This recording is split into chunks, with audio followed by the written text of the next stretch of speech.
You don't overthink because something is wrong with you. You overthink because your mind notices things other people walk past without seeing. Right now, as you're listening, part of you is already reacting, wondering if that's true, wondering where this is going. That pause, that slight tightening in your chest. Yeah, that. You've probably been told directly or indirectly that you think too much, that you complicate things, that life would be easier if you could just let things go. And maybe you smile and nod. But inside, something quietly resists that idea. Because you know your mind isn't loud for no reason. You notice patterns. You sense shifts in tone. You pick up on what's not being said. Your brain doesn't skim the surface. It dives. And that depth is both your gift and your burden. At night, when everything finally goes quiet, your mind doesn't relax, it opens, like a room where all the lights suddenly turn on at once. Thoughts line up, waiting their turn. Conversations replay themselves. Moments from years ago knock gently, asking to be re-examined. You remember the exact words you used, the pause before someone responded, the look on their face that no one else seemed to notice, and you wonder, what did that mean? What did they really feel? What if you misunderstood? What if you didn't? Your mind doesn't settle for simple explanations. It wants accuracy, truth, the full picture. And that's where the exhaustion creeps in. Because intelligence isn't just about knowing facts.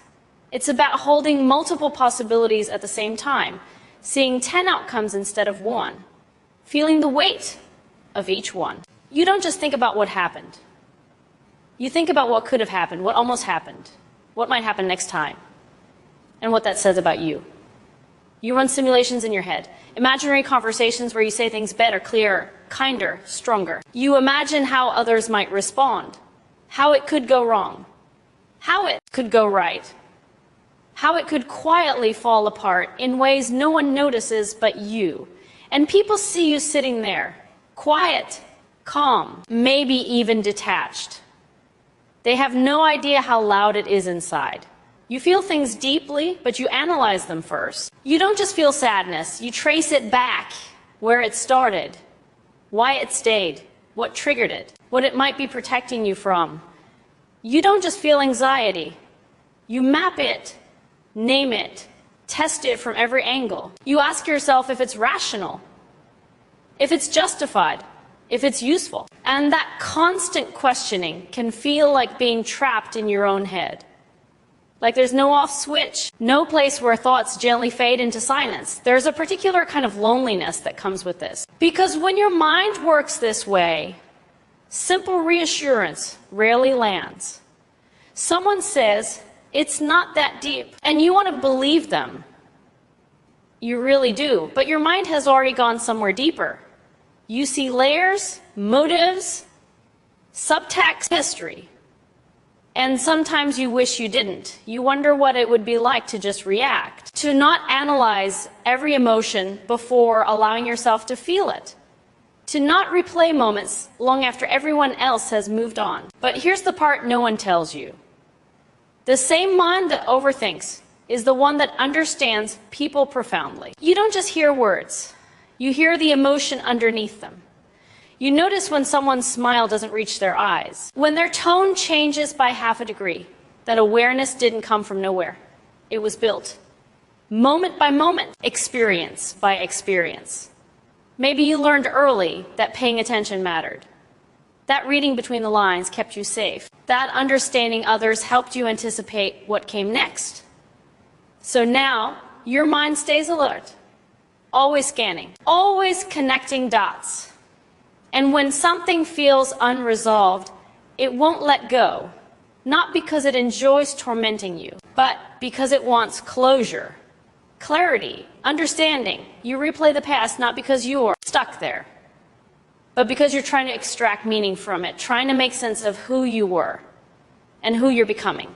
Sometimes the future feels heavy too, not because you're pessimistic, but because you can see how many paths there are, how many ways things could unfold, and how fragile some of them feel. You don't fear the future itself, you fear missing something important, making the wrong move, not being prepared. So your mind prepares constantly. And yes, it's tiring. There are moments when you feel emotionally drained for no obvious reason. Days when you're physically still but mentally exhausted because your brain has been running all night, even while you slept. You wake up with thoughts already in motion, already mid-sentence, already analyzing something that hasn't even happened yet. And yet, despite all of this, you still care deeply. You still show up. You still try to understand. You still hold space for nuance in a world that prefers simplicity. That's not weakness. That's depth. You've probably noticed that your mind doesn't do well with shallow explanations. You want the truth, even when it's uncomfortable. You want to understand yourself, even when it means facing parts you'd rather avoid. So you think and think and think. Sometimes you wish you could escape your own awareness just for a while, just to rest. But there's also something quietly beautiful about the way you see the world, the way you connect ideas, the way you feel meaning in small details, the way silence speaks to you. You don't need constant stimulation. Your inner world is already full. And maybe tonight, as you're listening to this, something feels different, not solved, not fixed, just seen. Like someone finally understands why your mind won't slow down, why simple answers never satisfy you, why your thoughts feel both heavy and precious at the same time. You don't overthink because you're broken. You overthink because your mind is capable of holding more than most, more emotion, more possibility, more awareness. And maybe the quiet realization isn't about changing that.